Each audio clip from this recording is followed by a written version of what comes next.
पितृदोष एक ऐसी समस्या जो आपके घर की सुख शांति को खत्म कर देती है। जब तक आपके घर में पितृदोष रहता है तब तक आप अपने जीवन में आगे नहीं बढ़ सकते। पितृदोष एक ऐसा कष्ट होता है जो ना चाहते हुए भी इंसान को बहुत सारे कष्टों की तरफ धकेल देता है।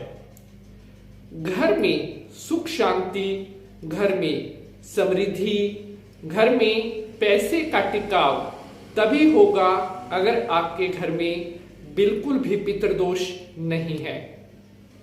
पितृदोष क्यों बनता है और इसके निवारण के लिए क्या कार्य हम कर सकते हैं और घर में पितृदोष बार बार क्यों बनता है, इसके पीछे क्या कारण होता है, आज मैं आपको बताने वाला हूं।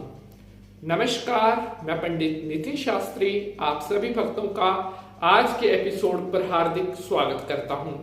उम्मीद है आप सभी स्वस्थ होंगे और भगवान भोलेनाथ की कृपा आप सभी के ऊपर बनी रहे। आज का जो टॉपिक मैं आपके लिए लेकर के आया हूं, इस टॉपिक की डिमांड पिछले काफी दिनों से हो रही थी। आज मुझे लगा कि आप सभी के सामने इस विषय को प्रस्तुत करना चाहिए। आपके जो भी डाउट, जो भी प्रश्न है वो आज के एपिसोड में मैं क्लियर करने की कोशिश करूंगा। एपिसोड बहुत ही ज्यादा इंपॉर्टेंट होने वाला है, इसलिए एपिसोड को आपने पूरा देखना है ताकि किसी भी तरह की कोई भी जानकारी आपसे मिस ना हो सके। अगर आप पहली बार पंडित नितिन शास्त्री चैनल पर आए हैं तो अभी चैनल को सब्सक्राइब अवश्य कर लें, क्योंकि ऐसी ही महत्वपूर्ण जानकारी यहाँ पर आपको मिलती रहती है।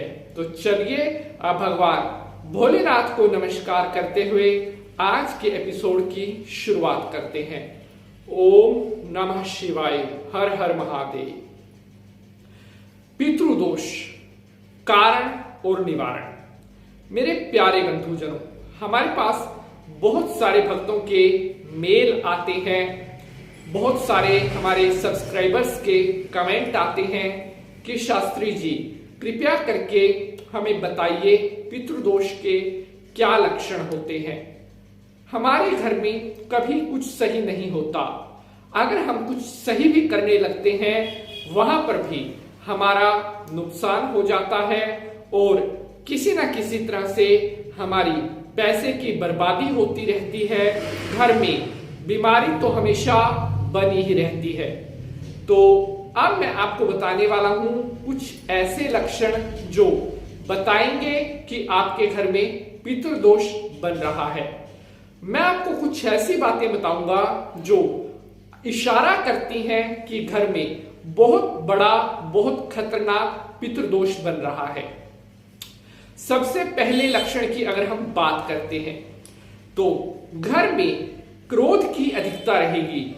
किसी को भी हो सकता है क्रोध ज्यादा, माता को हो सकता है, पिता को हो सकता है, या बच्चों का अपने माता पिता के साथ आपसी बात करते हुए क्रोध बहुत ज्यादा रहेगा। जो एक प्रेम का रिश्ता होता है, प्रेम की बॉन्डिंग होती है, वो कहीं ना कहीं कम होने लगती है। अर्थात परिवार के लोगों के बीच में मिठास कम होने लगती है, बोलचाल में कड़ापन आने लगता है, रूखापन आने लगता है। ये इशारा करता है आपके परिवार में बहुत प्रबल पितृदोष बन रहा है।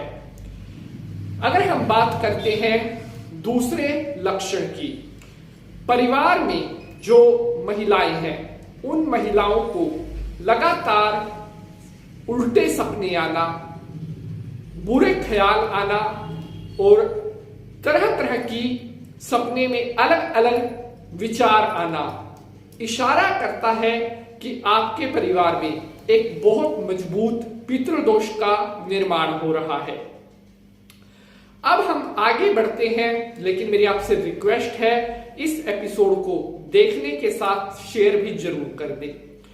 तीसरा लक्षण पितृदोष का, आपके परिवार में जो लोग नौकरी करते हैं, एकदम से उनकी नौकरी में अड़चन आना, या कोई नौकरी लगा हुआ है एकदम से उसकी नौकरी चली जाए, यह भी इशारा करता है कि परिवार में एक भयंकर पितृदोष का निर्माण हो रहा है।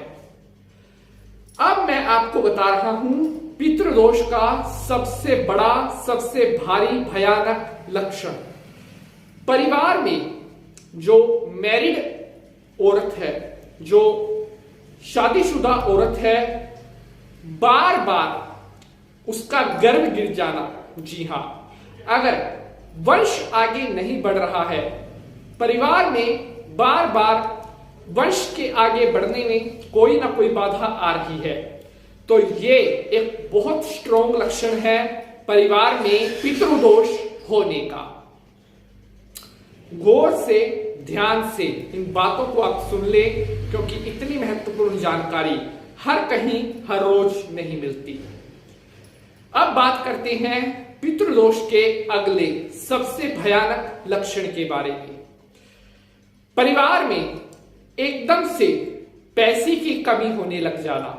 जी हां, अगर आपकी भी फाइनेंशियली कंडीशन लगातार डाउन होती जा रही है, आपके ऊपर भी एकदम से पैसे का कर्ज बढ़ना शुरू हो गया है, तो आप समझ जाइए आपके घर में पितृदोष बन रहा है।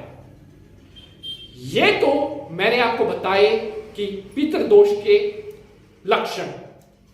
अब चर्चा करेंगे सबसे महत्वपूर्ण बात की कि अगर आपके घर में पितृदोष बन रहा है तो उसके क्या उपाय हैं। लेकिन उपाय मैं बताऊं उससे पहले मैं आपको यह बताता हूं कि आखिरकार परिवार में बार बार पितृदोष क्यों बनता है। सबसे पहला कारण, अगर आप अपने पितरों के लिए कम से कम महीने 2 महीने में कोई दान नहीं करते तो आपके घर में पितृदोष बनता है। आपका जो कुल ब्राह्मण है, जो आपका कुल पुरोहित है, अगर आप उसको अपने पितरों का ध्यान करके पहनने के लिए कोई अच्छा वस्त्र नहीं देते, उसको खाने में कोई मिष्ठान नहीं देते, उसको अपने पितरों का ध्यान करके कोई दक्षिणा नहीं देते, तब भी आपके घर में बनता है बहुत भयारी पितृदोष। तीसरा कारण, अमावस्या तिथि पर पितरों के लिए अगर आप तर्पण नहीं करते या अपने पितरों का ध्यान करके गौ माता, ब्राह्मण को भोजन भी नहीं करवाते, तो आपको पितृदोष से कोई नहीं बचा सकता। अब मैं आपको बताऊंगा कुछ ऐसे उपाय जो आपने करने हैं अगर आप चाहते हैं कि आपके घर में कभी भी पितृदोष ना बने। सबसे पहला उपाय कि जब भी अमावस्या तिथि आती है, अपने ब्राह्मण को बुला करके, जो आपके घर का मुख्य पुजारी है, आपके घर का जो कुल पुरोहित है, उसको ही बुलाना है और किसी को अपने नहीं बुलाना है। कुल पुरोहित को बुलाकर अमावस्या के दिन आप अपने पितरों के लिए तर्पण जरूर करवाएं। अपने पितरों के लिए आप तिलांजलि दें, उनके लिए आप ब्राह्मण को भोजन करवाएं। सबसे बड़ा, सबसे प्रमुख उपाय है, आपके परिवार में कभी भी पितृदोष नहीं बनेगा। दूसरा उपाय, हर शनिवार को पीपल के वृक्ष के नीचे सरसों के तेल का दीपक जलाना प्रारंभ कर दें। तमाम तरह के पितृदोषों से मुक्ति मिलती है। तीसरा उपाय, पितृ देवताओं की प्रसन्नता के लिए विष्णु सहस्त्र नाम का पाठ करना प्रारंभ कर दें। चौथा उपाय, ज्यादा नहीं मैं कहता, 2 महीने में, 3 महीने में, 4 महीने में, जब भी समय मिले अपने पितरों की प्रसन्नता के लिए हरिद्वार गंगा नदी में जाकर के स्नान अवश्य करके आवें। पितृ देवता प्रसन्न होते हैं। तो आशा करता हूं आज का ये एपिसोड आपको बेहद पसंद आएगा। आज के लिए बस इतना ही। मिलेंगे अगले एपिसोड में किसी नए विषय के साथ।